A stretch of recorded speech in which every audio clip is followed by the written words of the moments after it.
Olá a todos, este é o canal Geopoliticando e hoje nós vamos mudar um pouco a ótica daquilo que nós estamos fazendo aqui. Eu entendo que todos os que estão acompanhando esse canal aqui querem compreender o que está acontecendo no mundo. Mas eu também entendo que vocês estão de olho no macro, ou seja, nas coisas grandes do mundo, para compreender como isso vai impactar o micro, ou seja, a sua e a minha vida em particular, né? Porque senão, penso eu que não faria sentido nós estarmos aqui apenas para mero entretenimento, né? Meu ou de vocês. Eu compreendo que tentando passar um conteúdo para vocês, isso me obriga a estudar, então eu sou obrigado a entender o que eu estou falando. Isso me ajuda, porque entendendo o que eu estou falando, isso impacta na minha vida particular, principalmente nos meus negócios e nas escolhas que eu faço. Por outro lado, quem me assiste também soma com aquilo que eu falo, aquilo que as pessoas já conhecem, somam, e aí isso pode ajudar também. Então, quando nós olhamos para o macro, para esse desenho que eles estão falando aí de uma possível terceira guerra mundial, nós nos preocupamos imediatamente. Será que isso vai acabar ceifando vidas? Será que a minha vida está nessa? Será que, não ceifando, eu serei impactado negativamente no campo econômico? Será que a minha profissão continuará, a minha empresa? O que vai acontecer? É isso que as pessoas querem, no final das contas, no frigir dos ovos, como se diz, né? E nós então vamos analisar algumas matérias, compreendendo como está o contexto do mundo, do Brasil, e como isso possivelmente vai impactar nas nossas vidas, e na verdade já está impactando. Começando na utilização dessa matéria aqui, que diz o seguinte, pergunta na verdade, né? O Ocidente estaria pronto para a terceira guerra mundial? E complementa, mesmo com o aumento das tensões geopolíticas, as elites ocidentais continuam a sabotar as nossas indústrias e a segurança energética. É ou não é isso que está acontecendo? Aí ele diz, caso você tenha perdido o memorando, aparentemente estamos entrando nas primeiras fases da terceira guerra mundial. Ou se contarmos a Guerra Fria como a terceira, então nós estaríamos na quarta. Todas estas lutas anteriores foram vencidas não só graças à boa liderança política e militar, mas também pela força absoluta do poder industrial e dos amplos recursos naturais. Será que o Ocidente tem o que é preciso para vencer novamente hoje? E aí eu tenho que definir com vocês o que é Ocidente. No meu conceito, o Ocidente deveria ser aquilo que é geograficamente à esquerda, né, para quem olha no mapa mundi, do meridiano de Greenwich, ou mais ou menos ali, né? Um pouquinho à direita também, né? Mas, no conceito geopolítico, o Ocidente seria aquilo que é classificado como alinhado com a Europa e os Estados Unidos. Então, nós podemos colocar ali o Canadá, o próprio Israel, que está lá no Oriente Médio, o Japão, a Austrália e outros países alinhados, como Coreia do Sul, etc. E os demais países que estão nesse confronto geopolítico que está acontecendo, estão mais alinhados com China e Rússia. E aí eu pergunto, será que o Brasil ele está mais alinhado com o Ocidente ou com China-Rússia, que seria aquilo que eles definiram como Sul global? Será que a Índia está mais alinhado com o BRICS ou não?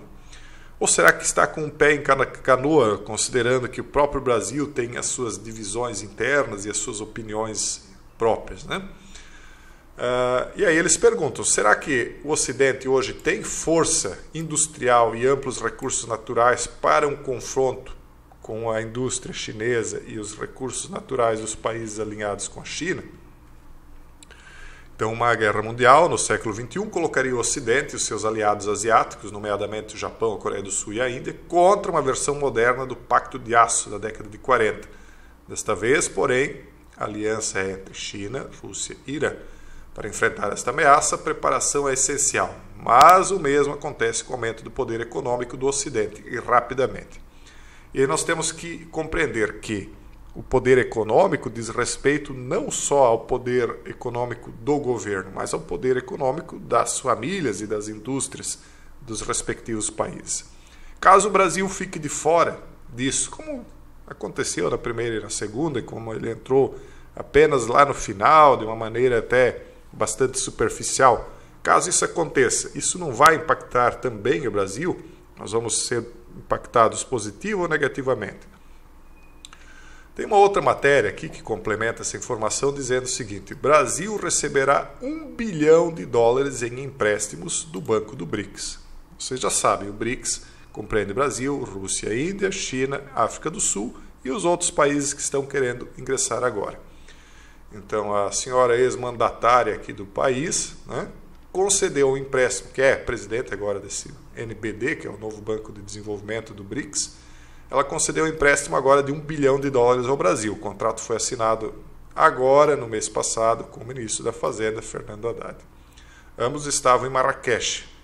O país já recebeu aqui, deixa eu ver, tem outros empréstimos, $6 bilhões em empréstimos no total.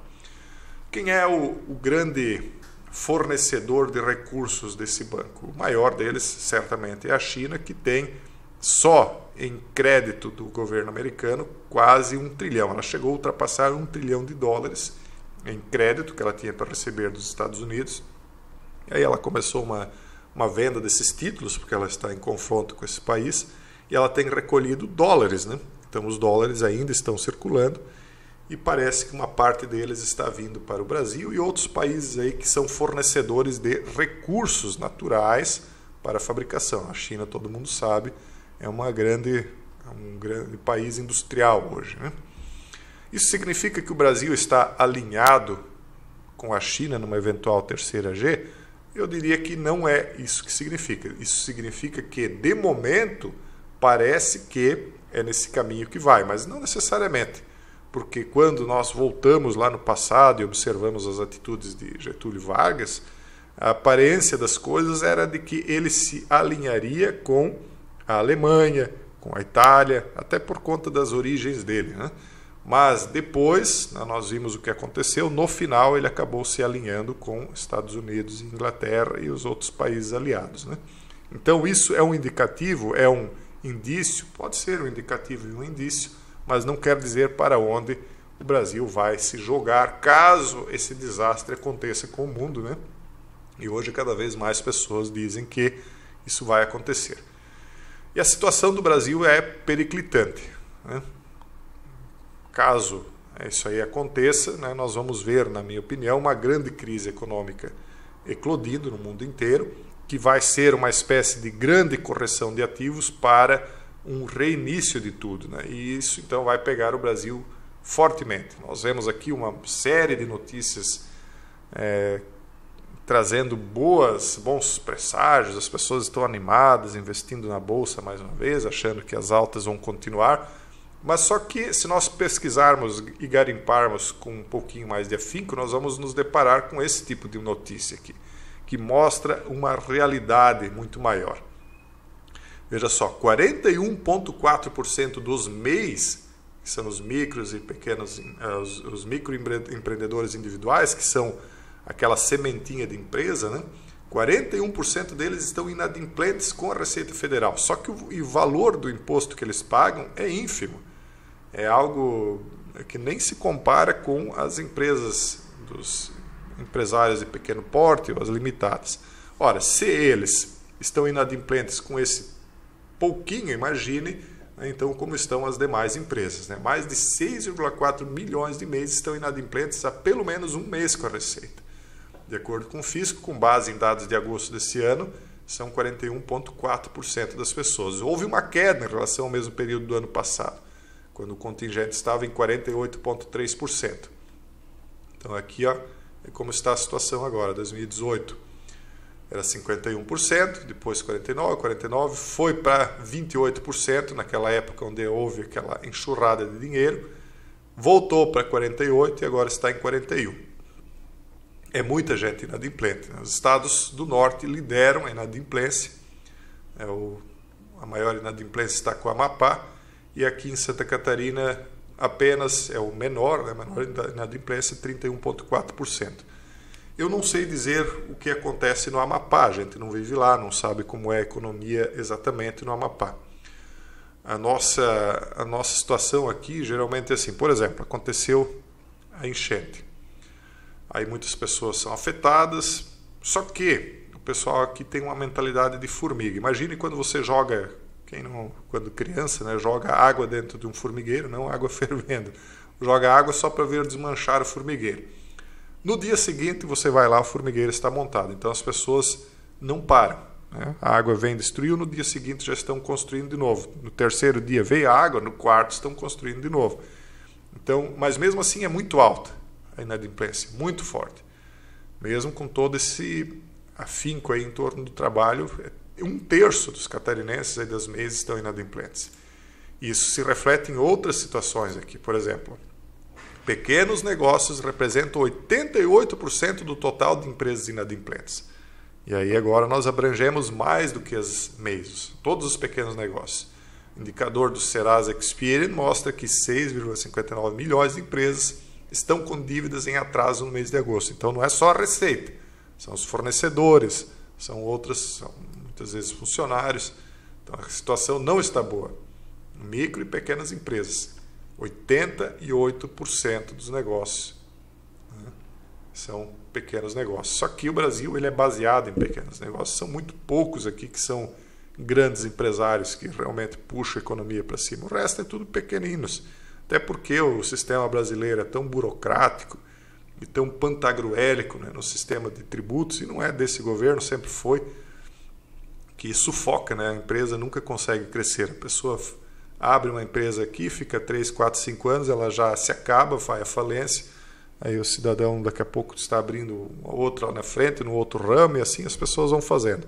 Nunca conseguem crescer porque o Estado destrói as empresas, né? Por causa dessa mentalidade tributarista aí, de sugar as empresas, de demonizar o empresário. Então o Brasil nunca enriquece, é sempre essa pobreza causada aí pela burocracia, pela sanha pantagruélica por impostos. Então nunca foi novidade isso para ninguém, né? Veja só, a inadimplência alcança 5,82 milhões de micro e pequenas empresas em agosto, indica a Serasa. Então é só notícia ruim aqui, ó, como a inadimplência vai crescendo, né? Ó, em agosto de 2022, setembro de 2022 e assim por diante, né? Então, aqui a quantidade de empresas que estão ficando inadimplentes. Outra, ó, ritmo de abertura de empresas cai 22,2% no ano até setembro. Então a coisa já não está boa. Agora você imagine se vier aí uma terceira guerra mundial e se o Brasil se alinhar de uma forma equivocada. Aí vocês podem esperar a bancarrota mesmo. Talvez por isso é que os Estados Unidos, quando soube que o Brasil estava aí com essa ideia de criar uma moeda própria para negociação internacional, eles só deram de ombro e disseram boa sorte, porque eles sabem para onde as coisas estão indo. Quem está muito esperançoso, apegado aí nessas altas das bolsas, vai, talvez, né, isso aqui não é indicação de investimento, desinvestimento nem manutenção do investimento, só uma opinião minha, mas talvez vai ter uma desagradável surpresa em breve, porque embora os juros aqui estão baixando, a bolsa aqui no Brasil está relativamente barata, só que a nossa bolsa, queira ou não queira, o mundo inteiro é assim, está atrelado aos negócios norte-americanos, e os ativos, na minha opinião, norte-americanos estão caros, vai haver uma grande correção. Caso isso aconteça e lá tenha uma grande queda nos valores dos ativos, imóveis, inclusive, lá estão tendo rachaduras, já a gente vê já nos negócios, claro, né? Processos envolvendo corretores. Teve um estado lá que um cliente processou um corretor, e isso acabou tendo uma repercussão de nível estadual, né, por conta do que eles consideraram uma espécie de cartel, onde havia uma tabelização de preço lá em 6%. Aqui no Brasil é diferente, aqui o governo já impõe, né, protecionista, que é uma tabela de preço mínimo e preço máximo, né, 6%, acho que é o mínimo, o máximo é 15%, não lembro. Mas enfim, lá o livre é mercado, né, o mercado é livre, então se você começa a tabelar, isso é considerado uma espécie de criação de um oligopólio. Isso não pode, o comércio tem que ser livre. Enfim, isso aí está demonstrando que os negócios lá não estão indo tão bem assim, e vai repercutir aqui. E aí o mundo está se preparando para esse confronto, né, para a decisão. Quem é que vai mandar no mundo daqui por diante? Se é que vai ter mundo para mandar depois desse grande confronto que nós estamos vendo se desenhar. E o Brasil, então, só no meio disso aí. E eu espero que tenha a sanidade de tomar a escolha certa, porque senão o sofrimento aqui, que já é grande e vai aumentar, vai se tornar imensurável. Esse é o vídeo de hoje. Um forte abraço a todos e até o próximo vídeo, se Deus quiser.